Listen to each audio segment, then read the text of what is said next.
Bismillahirrahmanirrahiim. Waa Simsan Xasan oo idinla kusoo dhawaada casharkeena saddexaad ee barashada kombiyuutarka.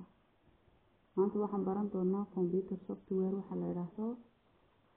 Computer software waxa weeyaan programmada kombiyuutarka ku shaqeeya qaybta jilicsan bay noqonaysaa software.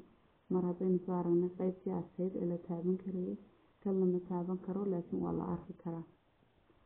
Waxa ka mid ah qaybaha computer software Windows-ka computer-ka markaad shido waxa uu ku soo kacaya programka waxa la yiraahdaa Windows-kaas oo soo kala baxay xilliyo kala duwan sida Windows 98 mid la oran jiray ka oo laga baxay imika berigii 98 kii soo jiray ilaa iyo wixii ka dambeeyay ilaa ku soo baxayay Windows 7 ayaa jiray isaguna sidoo kale Windows 8 baa jira dadkuna way kala jecel yihiin waxtarkiisuna wuu kala fiican yahay.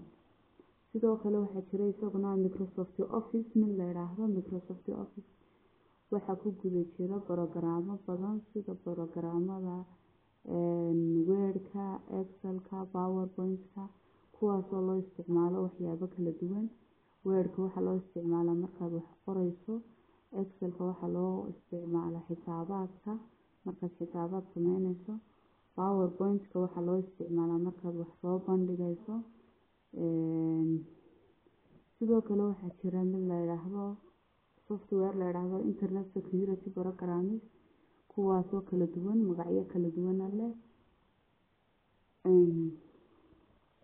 Sidoo kale internet-kii baa jira qaybihii internet-kii ama sida Google Chrome-ka oo kale ayaa jira iyaguna xagga internet-ka ka isticmaalka markaad doonayso internet-ka inaad isticmaasho. Sidoo kale social media-hii baa jira isaguna Facebook iyo Twitter iyo maxaa la yiraahdaa kuwa yoogaasa jira.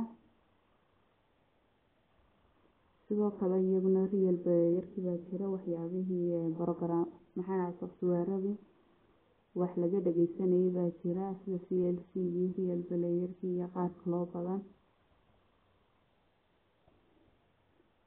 maanta markaa inta aynu ugu joogaa casharkeenu aad baad u mahadsantihiin oo inoo casharkan casharka xiga.